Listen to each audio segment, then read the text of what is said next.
Welcome. Please join me for the fourth season of In the Garden with Laura. I'm Laura O'Callahan, your host. We're starting this year with a visit to the 2019 Philadelphia Flower Show. The show covers 10 acres of exhibits of plants and flowers, as well as vendors. We're here with Leslie Garden-Smith, and we're talking about their Fern and Wildflower exhibit, which is they are part of the Society for Ferns and Wildflowers in Philadelphia. Yes. And so, can you tell me a little bit about your society? Oh, yes. So we were founded by Dr. Edgar Wary and the head of Ferns at Longwood Gardens in '76. And we've been exhibiting at the flower show every year since '77 until a couple of years ago. And now we're back again. So we're very happy to bring our fern exhibit to the flower show. Congratulations. I hear this year was a bit of a challenge. The ferns weren't being a little sticky in there. Yes, it was. The native ferns didn't want to come up for us in time for the flower show. As you can see, we have a few that peaked above the ground. But for the most part, we had to go out and get some non-native ferns from Maryland. You had invaders coming to your Yes, exhibit unfortunately. here. Invaders, aliens. Right. Yeah, exactly. So tell me a few facts about ferns that are really interesting. Why do people like growing ferns? And can you grow them in different sites, like sunny and shade? Well, I'm glad you brought that up, because we have a range from plants that need very wet, moist sites to be able to grow green. And then we also have one of the driest ferns out there that really wants to grow in full sun and rocky soil. What's that fern? And so that fern is Chilanthus lanosa, hairy lip fern. Ah, the hairy lip fern. Yep, and you can purchase it at Meadowbrook Farms. They're going to carry more of them. Gotcha. But so that's one unusual one, and then we like to talk about the resurrection fern, which is found all over the hills and mountains of the woodlands, all the way up to Minnesota, down in Tennessee in the south. And I would take it dies back and then comes back to life. It can lose up to 91% of its moisture, that look like it's dead for a long time, and as soon as there's a heavy rain, it'll start to get fully green again. Gotcha. And send out fronds. Gotcha. So fascinating. And this is an example of a frond, correct? Yes, a fiddlehead. Yeah. A fiddlehead. Yeah. So and this is a baby frond that's unfurling. It's a fiddlehead. Certain ones can be fried and eaten, and but who wants? But maybe not if they're natives and you're trying to let them out. That's right. I would never do that. Right. So we're showing a range of ferns from just new ones emerging, the sensitive fern or Osmundia claytonia, and then of which we have several. We have an interrupted fern, and we have a Christmas fern that normally stays green until December. And then the fronds will lay down, and the deer will eat them then.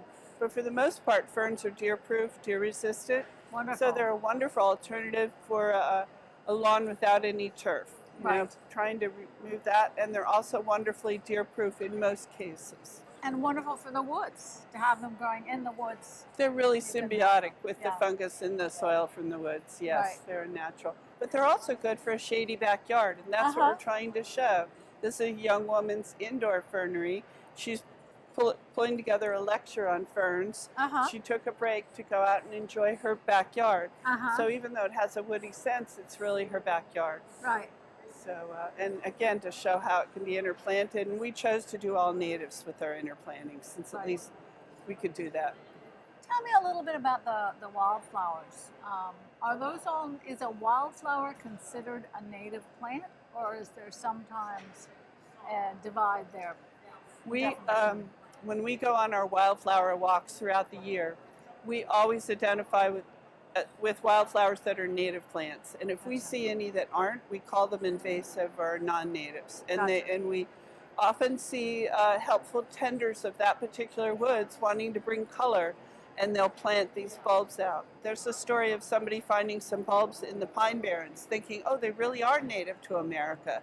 And then they realized they were escaped from a nearby settlement that had just been growing there for years and years. So no, not only do we value native plants, wildflowers, but we have a strict thing about not taking from the woods, to always buy your native plants from a responsible grower, so that you're leaving a nature even better a place than when you first went there. So we try to teach people that wildflowers should stay in their place. And many times we just appreciate them in situ rather than trying to bring them into our houses or into our yards. Right. Yeah, and you can also, if you remove a plant from the wild, it allows invasives to take its place. I mean, they kind of jump into the spot. And not only that, it's usually a colony. We now know that plants help each other. Right. And so that can weaken the whole colony just to take some out. And also we found that there's a critical mass needed, so taking some out may break the chain, and the whole grouping, whole clump of native plants might not survive. Interesting. So there's many reasons not to take any native plants out of the wild. Yeah. Sometimes they supply energy or support to other plants, nutrients or whatever. Yeah. So it's just a third reason not to take them out of the wild. Absolutely. Tell me a little bit about your wildflowers here. Well, we only have the Virginia bluebells, or Virginia Which are emergency. lovely. And the color was so pretty that we said, well, let's bring it, even though it's our only flower that's here today. Yeah, it's really sweet. And of course you have rhododendrons. Now that belongs to the Rhododendron Society of Philadelphia Gotcha. and Delaware Valley. And so we saw we were next to each other, and we said, well, what are you doing with yours? Thinking they were going to go uphill and ours would go uphill, and then we could have the ferns on a slant. But no such luck. They were going to have a whole barrier here. They were going to have paint scenery and have it as their background. So I said, well, maybe we could go woodland to woodland. And they said, okay. And then just Tuesday, when they were in to build their entire exhibit in half a day, they said, what if we moved the wall and had a common wall? So we carved up the 2 feet in between and made each of our exhibits larger. But we both have woodlands. We threw some of our leaves over on their side, and they helped us with shovels and brooms and ideas on this side. So wonderful, we really, just the way a forest should be. yeah, exactly. Working together. Yes. So Linda's the chair, and I was on the phone with her or emailing her quite a few times. We coordinated our stone color, and it was great. Do you have any other comments you'd like to make about your exhibit and your members of your society? Oh yes, we have almost 100 members, and the flower show brings in most of them. Right. It's a wonderful group of people that like to go out on field trips, so they're active, they're exercising, and yet the ages run into our mid-90s. Our treasurer is 94. So we're largely an outdoor fern society and wildflower society, but with Philadelphia in mind, we wanted to bring some interior ferns too and give those people options. Right. You get those polished little ferns. Like taking them inside. Exactly. So we have a couple brand new introductions this year. There's a hairy diamond fern here that was just discovered last June. It's been announced. Wow. And then over here we have a Heucherella that's just new to the trade, so new they couldn't find it here at the flower show to verify it. And it's called Heucherella Blue Ridge. And that's the reddish one over on the sides here and here. Oh, exciting. So those are new to the trade. We also have a Rita's Gold Cresta fern that's not even named yet. She called it crested, but it doesn't have a trade name yet. So we're really thrilled to be bringing a wide variety of ferns, a lot of new ferns, ferns that that a lot of people have never heard of and never actually even seen. Right. And so we're pretty proud of what we have this year. You should be. Thank you. Thank you. Well, thank you so much for speaking with me. It's been a pleasure. You're very welcome. My first, and I hope it works out. Good luck with the rest of the show. Thank you very much. Thank you.